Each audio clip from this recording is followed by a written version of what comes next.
ICT ডিভিশনের H project কর্তৃক আয়োজিত ইউনিভার্সিটি অ্যাক্টিভিশন প্রোগ্রামের আজকে আমাদের মাঝে উপস্থিত রয়েছেন জাহাঙ্গীরনগর ইউনিভার্সিটির সম্মানিত vice chancellor professor doctor Nurul Alam,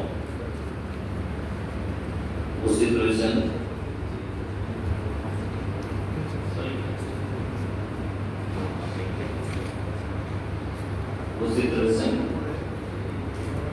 treasurer professor doctor Rashid Akhtar, director professor doctor Shamim Kaiser, university focal point professor doctor Shamim Mamun, H প্রজেক্টের স্পেশালিস্ট ডক্টর মোহাম্মদ মাজহারুল হক, সামনে ভূমিষ্ঠ বিশ্ববিদ্যালয়ের সম্মানিত ফ্যাকাল্টি মেম্বার্স, স্টুডেন্টস, ছাত্রছাত্রীবৃন্দ এবং শুভ অপরাহ্ন। আমরা জানি যে আমাদের মাননীয় প্রধানমন্ত্রী বাংলাদেশে একটি স্মার্ট বাংলাদেশ ঘোষণা করেছেন, যেটা 2030 সালে আমরা স্মার্ট বাংলাদেশে রূপান্তরিত হব।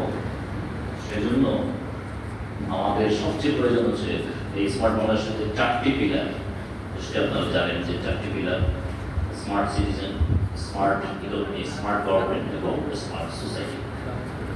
এই 4টি মিলিয়ে হচ্ছে স্মার্ট বাংলাদেশ, এবং 2030 সালে আমরা একটি উন্নত সমৃদ্ধ বাংলাদেশে পরিণত। সেই জন্য আমাদের প্রয়োজন হচ্ছে স্মার্ট সিটিজেন।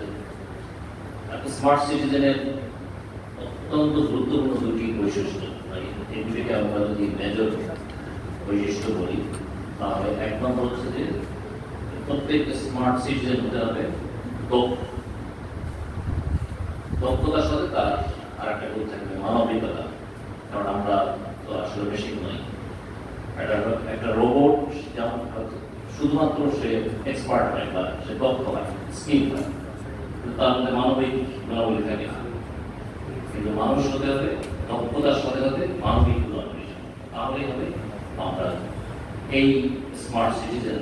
আর এই স্মার্ট সিটি দিয়ে আমরা বাকি যে আমাদের পিলার, এই পিলার অর্জন আমরা করতে পারব। সেজন্য আমাদের খুব জরুরি হচ্ছে আমাদের দক্ষ জনশক্তি গড়ে তোলা। আর দক্ষ জনশক্তি গড়ে তোলার সবচেয়ে বড় জায়গা হচ্ছে বিশ্ববিদ্যালয়। আমরা যদি বিশ্ববিদ্যালয়ের যারা স্টুডেন্ট তাদেরকে দক্ষ গড়ে তুলতে পারি, তাহলে তাদের অবদানই হবে দেশকে সামনে এগিয়ে নেওয়ার।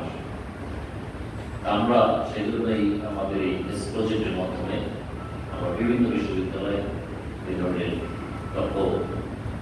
দক্ষতা উন্নয়ন প্রোগ্রাম, প্রশিক্ষণ প্রোগ্রামগুলো আমরা হাতে নিয়েছি, এবং জাহাঙ্গীরনগর বিশ্ববিদ্যালয়ে আমরা অন্যতম একটি আমাদের হাব হিসাবে নিয়েছি।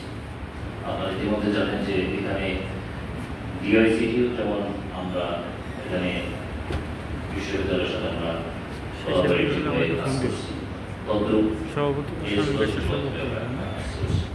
যাতে করে বিশ্ববিদ্যালয়ের ছাত্রছাত্রীরা তার ভবিষ্যৎ গড়ে তোলে।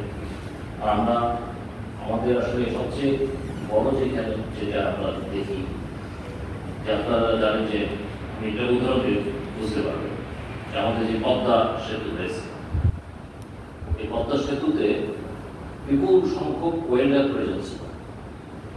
কিন্তু যখন প্রজেক্ট কর্তৃপক্ষ বিজ্ঞপ্তি দেয়, যারা এসছে তাদের পরীক্ষা করে দেখা গেছে যে তারা আধুনিক যে ওয়েল্ডিং বা ঝালাই এটি কিন্তু তারা জানে না।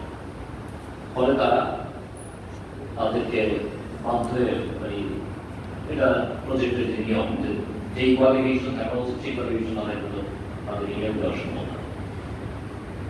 তখন বাধ্য হয়ে সেই, যদি তাদেরকে বাধ্য হয় তাহলে বিদেশ থেকে আনতে হয়।